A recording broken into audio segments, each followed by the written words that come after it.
राऊत साहेब, उपोषणाआधी 2 महिने जरांगे पाटील यांनी आपल्या मागण्या सरकारपुढे मांडल्या होत्या. उपोषणासंदर्भातली माहिती 2 पूर्वकल्पना दिली होती. तुम्हाला असं वाटतं का की जो काल अध्यादेश निघाल्या, ज्या मागण्या मान्य झाल्या या जर पूर्वीच मान्य झाल्या असत्या, होऊ शकल्या असत्या, उपोषण आणि 5 दिवस करण्याची गरज होती? मला आश्चर्य वाटतंय की कालच्या या प्रसंगात दोन्ही मुख्यमंत्री उपमुख्यमंत्री कुठे होते? जे जरांगे पाटील ज्या समाजासाठी लढत होते त्या समाजाचेच ते नेते आहेत ना, उपमुख्यमंत्री आहेत. विशेषतः एकनाथ शिंदे हे नव्या मुंबईमध्ये गुलाल उधळायला जरांगे पाटलांच्या सोबत होते, पण काल ते कुठे दिसले नाहीत. याचं कारण काय?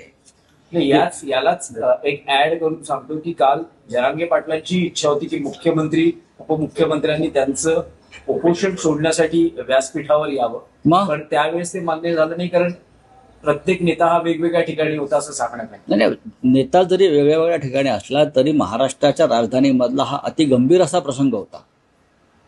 अशा वेळेला महाराष्ट्राच्या राजधानीत सगळ्यांनी राहणं गरजेचं होतं. कायदा सुव्यवस्थेचा प्रश्न होता. मुंबईच्या संदर्भातले काही प्रश्न त्यात निर्माण झाले होते. हायकोर्टामध्ये सुनावणी सुरू होती. अशा वेळेला मुख्यमंत्री आणि दोन्ही उपमुख्यमंत्र्यांनी परिस्थितीवर नियंत्रण ठेवण्यासाठी कधी भडका उडू शकत होता, मुंबईतच थांबणं गरजेचं होतं.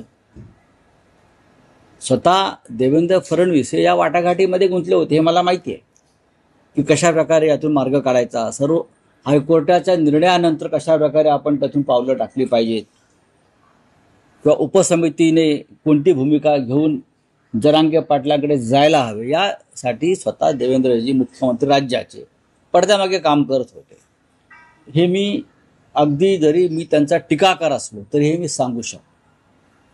कालचं संपूर्ण श्रेय जे आहे हे देवेंद्र फडणवीस यांचंच आहे. आणि या संदर्भात त्यांच्या ज्या सहकार्याने जरांगे पाटलांना किंवा त्यांच्या आंदोलकांना अपशब्द वापरले त्यांनी हे लक्षात घेतलं पाहिजे.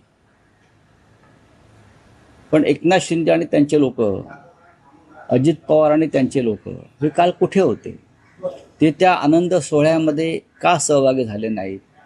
की त्यांना हा आनंद सोहळा मान्यच नव्हता की हे प्रकरण अजून चिघळत राहावं आणि देवेंद्र फडणवीस मुख्यमंत्री अडचणीत यावेत, असं काही योजना दुसरे लोक करत होते का? हे काल प्रकर्षानं जाणवलं. CEN न्यूज, देश प्रदेश की ताजा तरीन खबरों के लिए CEN न्यूज को सब्सक्राइब करें और रहें पल पल की खबर से हर पल बाखबर.